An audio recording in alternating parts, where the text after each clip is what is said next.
Good morning प्यारे विद्यार्थियों। आज हम पढ़ेंगे महादेवी वर्मा के काव्य में वेदना के भाव। महादेवी वर्मा को वेदना की, करुणा की, पीड़ा की देवी कहा जाता है और इसके अपन विभिन्न प्रकार के उदाहरणों को देखते हुए इस चीज़ को समझने की कोशिश करेंगे कि उनके काव्य में वेदना के भाव किस प्रकार से आए हैं और वह वेदना कैसी है, आध्यात्मिक वेदना है या मानवतावादी वेदना है या व्यक्तिवादी हैं या समष्टिवादी हैं। इस चीज़ को अपन यहाँ समझने की कोशिश करेंगे। देखते हैं अपन महादेवी वर्मा की वेदना की भावना, वेदना का काव्य। महादेवी वर्मा को छायावाद के 4 स्तंभों में से एक स्तंभ माना जाता है। 4 में पहले स्तंभ के कवि प्रसाद हैं, दूसरे स्तंभ में निराला हैं, पंत हैं और चौथा स्तंभ जो हैं वो महादेवी वर्मा को माना जाता है। महादेवी की कविता में मुख्य करुणा का भाव है, यानी इनके कविता में दुख और करुणा का भाव प्रधान रहा है। वेदना के विभिन्न रूपों की उपस्थिति उनके काव्य की एक प्रमुख विशेषता मानी जाती है। यह स्वीकार करने में कोई संकोच नहीं करती हैं कि वह नीर भरी दुख की बदली हैं। वस्तुतः समूचा छायावादी काव्य ही व्यक्तिवाद या व्यक्तिवादी का प्रभाव लेकर चला है और यहाँ आत्म अभिव्यक्ति को सहज ही स्थान मिल गया है। आचार्य हजारी प्रसाद द्विवेदी हिंदी साहित्य की भूमिका में लिखते हैं कि 1900 और 1920 ईस्वी की खड़ी बोली की कविता में कवि अपने राग विराग की प्रधानता हो गई हैं, यानी खड़ी बोली की कविता में कवि के स्वयं के अपने राग, अपने वैराग की प्रधानता लेकर के सामने उपस्थित हुए हैं। विषय अपने आप में कैसा है यह बात मुख्य नहीं थी, बल्कि मुख्य बात यह रह गई थी कि विषयी कवि के चित्त के राग विराग से अनुरंजित होने के बाद वह कैसा दिखता है। विषय इसमें गौण हो गया और विषय प्रदान हो गया है। यह हिंदी साहित्य की भूमिका में हजारी प्रसाद द्विवेदी ने लिखा है। जहाँ तक महादेवी वर्मा का प्रश्न है, उनकी वेदना के उद्गम के बारे में निश्चित तौर पर कुछ कहना संभव नहीं है। उनके एक गीत की पंक्ति मैंने प्रारंभ में लिखी है, उसमें लिखा है, सलभ में सांप मैं वर हूँ, किसी का दीप निष्ठुर हूँ। इनके पूरे काव्य पटल पर इस तरह के असंख्य बिंब बिखरे पड़े हैं, जिनमें उनके अंतस में अथाह पीड़ा का स्पष्ट संकेत मिलता है।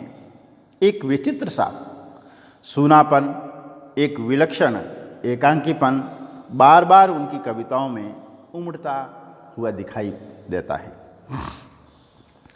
अल्पायु में ही विवाहित होने के बाद उन्होंने स्वेच्छा से एकांत जीवन का चयन किया। डॉक्टर नगेंद्र का मानना है कि उनके जीवन में जो एकांकीपन था वह किसी अभाव की देन था। पीड़ा का साम्राज्य ही उनके काव्य में या काव्य संसार की सौगात हैं। क्या कहा है महादेवी वर्मा ने? साम्राज्य मुझे दे डाला उस चितवन ने पीड़ा का। किसका साम्राज्य दे दिया? पीड़ा का साम्राज्य मुझे दे दिया। विफल प्रेम का यह रुदन महादेवी के काव्य की अंतर्वस्तु है। यह पीड़ा की कवित्री का प्रारब्ध है। क्या कहती हैं? मेरी मदिरा मधुवाली। कैसी हैं? मधुवाली हैं। आकर सारी ढुलका दी, और ढुलका भी कैसे दी? हंसकर पीड़ा से भर दी छोटी जीवन की प्याली। मेरी जीवन की छोटी सी प्याली हैं, वह किससे भर दी हैं? पीड़ा से भर दी हैं। महादेवी की वेदना अनुभूति जन्य होने के कारण उनकी कविताओं में उसकी अभिव्यक्ति भी अत्यंत सहज ढंग से हुई हैं। उसमें कृत्रिमता कहीं दिखाई नहीं पड़ती हैं। वह जितनी सहजता से कहती हैं, क्या कह रही हैं?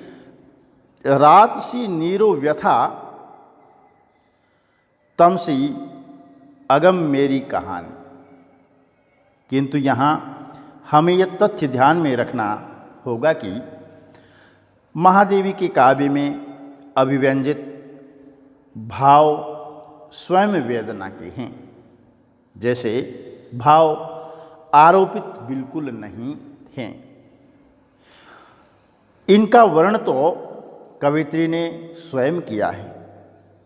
उनका यह कथन इस वक्तव्य की पुष्टि करता है, हमारे असंख्य सुख हमें चाहे मनुष्यता की पहली सीढ़ी पर या सीढ़ी तक भी न पहुंचा सके, किंतु हमारा एक बूंद आंसू भी जीवन को अधिक मधुर, अधिक उर्वर बनाए बिना नहीं गिर सकता है। यामा में अपनी बात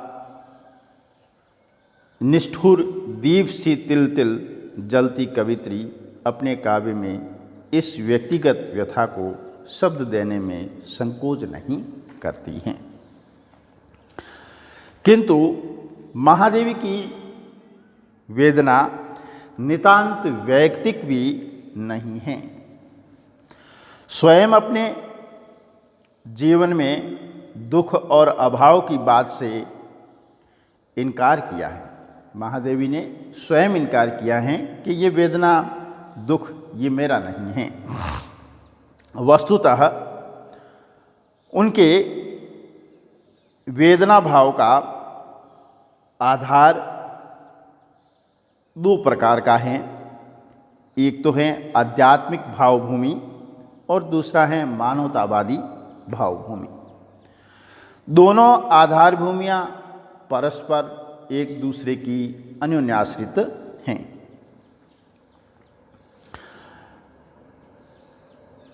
बौद्ध धर्म के अध्ययन और उनके प्रति उनके रुझान ने ही महादेवी के वेदना के भाव के लिए आध्यात्मिक भावभूमि तैयार की है।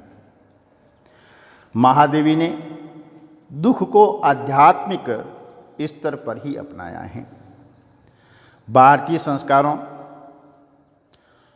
से युक्त महादेवी करुणा में आकंठ डूबी हुई हैं। वेदना की अधिकता उन्हें अध्यात्म का आवरण लेने को बाध्य करती हैं। किसी दार्शनिक की तरह वह कह उठती हैं, क्या कह रही हैं? विजन वन में बिखरा कर राग जगा सोते प्राणों की प्यास। किसकी? सोते प्राणों की प्यास। ढाल कर सौरभ में उन्माद नशीली फैला कर विश्वास, लुभाओ इसे न मुग्ध बसंत। वैरागी है मेरा एकांत और मैं क्यों पूछूं यह विरह निशा, कितनी बीती क्या शेष रही। महादेवी वर्मा ने आगे चलकर तथाकथ की महाकरुणा का प्रभाव भी अपने काव्य में प्रकट किया है, देखा है। क्या कहते हैं ये? अश्रु कण से डर सजाया त्याग हीर कहार, अश्रु कण से डर सजाया त्याग हीर का हार, भीख दुख की मांगने जो फिर गया प्रति द्वार, सूल जिसने फूल सू चंदन किया संताप, सुनो जगाती हैं उसी सिद्धार्थ की पदचाप, करुणा के दुलारे जाग। जब वेदना के अनुभव से गुजर चुकता है, व्यक्ति हैं जो वेदना के अनुभव से गुजर जाता है और उसकी तीव्रता के दंश सह लेता है, तो वह पराई पीर को उसी धरातल पर खड़े होकर समझ सकता है। यहीं से उसमें समग्र मानव जाति के दुखों के प्रति सहानुभूति और करुणा के भाव जन्म लेते हैं। महादेवी के वेदना भाव का दूसरा आधारभूत मानवतावादी भावभूमि है। मानव मात्र के प्रति करुणा का प्रत्यक्षीकरण महादेवी के गद्य में देखा जा सकता है। पद्य के क्षेत्र में सांध्य गीत और दीप शिखा तक आते आते उनकी वेदना को मानव मात्र के प्रति करुणा का रूप लेते देखा जा सकता है। इस दृष्टि से दीप शिखा महादेवी की अनुपम कृति हैं। इसी संग्रह की ये पंक्तियाँ यहाँ हम उनका विश्लेषण करेंगे। कवित्री की चिंता की केवल मनुष्य नहीं, तनवंगी पक्षियों के प्रति भी प्रकट होती हैं। यानी महादेवी की चिंता जो है वह सभी जीवों के लिए है, मात्र मनुष्यों के लिए न होकर के। पथ न भूले एक पग भी, घर न खोए लघु विहंग भी, स्निग्ध लोभ की तुलिका से आँख सबकी छाह उज्ज्वल।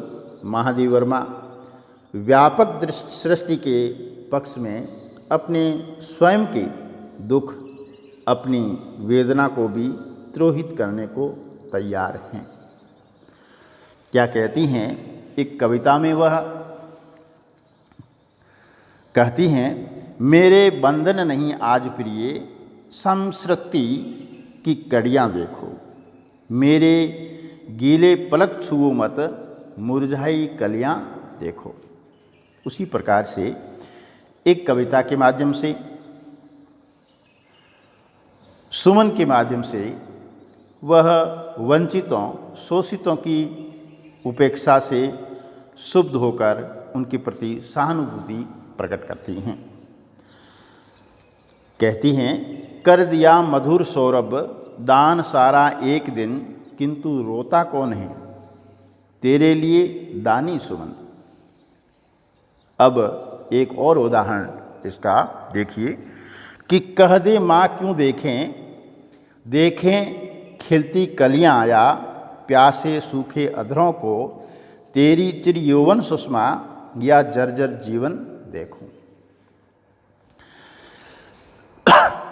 क्या अब भी हम कुछ आलोचकों की इस दलील का समर्थन कर सकते हैं कि महादेवी वर्मा के काव्य पटल पर मिलने वाला या मिलने वाले वेदना के रंग उनकी वैयक्तिक व्यथा की अभिव्यक्ति हैं? क्या उन पर पलायनवादी होने का आरोप लगाना औचित्यपूर्ण है? इन प्रश्नों के उत्तर में यहाँ हम डॉक्टर शोभानाथ यादव के कथन को ले सकते हैं। उन्होंने क्या लिखा है कि आत्मवादी कवि या कलाकार अंतर्मुखी अवश्य होता है और इस रूप में महादेवी भी अधिक प्रबल हैं, किंतु उनके अंतर्मुखी चिंतन में जहाँ विरह मिलन, तृप्ति अतृप्ति, आशा निराशा की हल्की गहरी लहरियाँ मचलती रहती हैं, वहाँ जीवन के अनेक उद्बोधन गीत भी फूट पड़े हैं। करुणा और मानवता की अनगिनत ध्वनियाँ भी मुखर हो उठी हैं। महादेवी की करुणा व्यक्तिपरक अथवा आत्मपरक ही नहीं है, वह बहिर्मुखी व समाजपरक भी है, जिसका प्रमाण उनकी अनेक गद्य रचनाएं, जैसे बंगाल के दुर्भिक्ष से संबंधित काव्य संकलन की भूमिका आदि में हमें दिखाई देते हैं।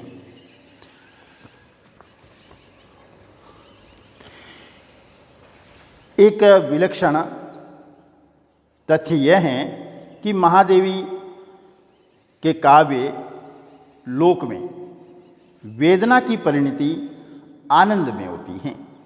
कवयित्री दुख और पीड़ा के बोझ तले घुट घुट कर सिसकती नहीं, अपितु निरंतर बढ़ते हुए आनंद भाव की ओर उन्मुख होती हैं।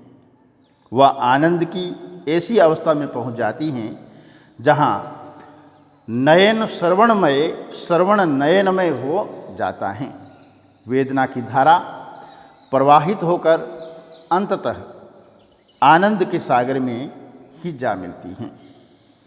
यहाँ तक कि मृत्यु को भी महादेवी वर्मा अंत अथवा दुखद नहीं मानती हैं। उनकी दृष्टि में तो अमरता है जीवन का हास, मृत्यु जीवन का चरम विकास। मृत्यु तो नियतें हैं जो आनंद के 100 द्वार खोल देती हैं। क्या है? मृत्यु नियति हैं, भाग्य हैं जो आनंद के 100 द्वार खोलती हैं। सृष्टि का है वह अमिट विधान, एक बिटने से 100 वरदान। जिस सृष्टि का एक अमिट विधान माना है और एक खत्म होने से 100 वरदान मिलते हैं। उनका जीवन दर्शन मानवता के लिए दुख और वेदना के कांटे छोड़ना नहीं जानता। वह तो एक नई आशा, अमल, आनंद की सृष्टि करना चाहती हैं। वह तो सब बुझे दीपक जला देना चाहती हैं। उनकी कामना है दुख से सुखमय सुख हो। दुखमय दुख उपल बने पुलकित से निर्झर, मरु हो जाए उर्वर गायक। जैसा कि हम इस इकाई में या इस विश्लेषण में कह चुके हैं कि व्यथा वेदना से आनंद की और यह प्रस्थान महादेवी की काव्य यात्रा का सार है। इसमें इस विचार बिंदु के समर्थन में हम महादेवी अभिनंदन ग्रंथ से 2 अंश यहाँ पढ़ना चाहूँगा। उसमें इन्होंने क्या लिखा है, क्या कहते हैं? वे हमें अपने काव्य में स्वर्ग की देवी सी जान पड़ती हैं। कौन? वेदना को कहा है। मानो परीक्षार्थी कुछ दिन भूतल पर विश्वास करने आई हो। अपने जीवन की उच्चता और आनंद का उन्हें पूर्ण आभास है और इस मृत्यु लोक के जीवन में भी वही आनंद प्राप्त करती हैं। दूसरा क्या कहा है? जीवन के अवसान समीप होते ही दीप जलने लगते हैं तो समस्त कण कण दीपक और तृण वर्तिका बन जाते हैं और हर नए पल में एक नई ज्योति झिलमिलाने लगती हैं। कितना आशावादी और आनंदवादी दर्शन है, जिसे अनेक बार दुख और उदासीनता के रूप में लोगों ने देखने की भूल कर डाली है। इस तरह हमने देखा कि महादेवी की वेदना एक व्यक्तिगत रूप लिए हुए या व्यक्तिगत रूप में मिलती हैं, तो समष्टिगत रूप में भी मिलती हैं। उनकी या उनके वेदना के भाव महज आध्यात्मिक या मानवतावादी भावभूमि पर खड़ा है। उनकी वेदना के बारे में कोई निश्चित एक राय नहीं है, किंतु यह तो हम कह सकते हैं कि वह सहज और उसका वर्ण कवित्री ने स्वयं किया है। अपनी कविता में इसे प्रमुख स्थान दिया। उनकी वेदना प्राणी मात्र के प्रति करुणा का रूप धारण करती हैं और वह अपने काव्य में समस्त मानव समाज, उसके वंचित शोषित वर्ग की पक्षधरता करती हैं। उनके काव्य लोक में वेदना की परिणति आनंद में होती हैं और वह अपनी कविताओं के माध्यम से दुखी जनों में नई आशा, अमल और आनंद का संचार करती हैं। प्यारे विद्यार्थियों, आज हम वेदना के भाव संबंधी टॉपिक को यहीं ख़त्म करते हैं। आप हमारे YouTube चैनल को सब्सक्राइब कीजिए, कमेंट कीजिए, लाइक कीजिए और शेयर कीजिए। धन्यवाद।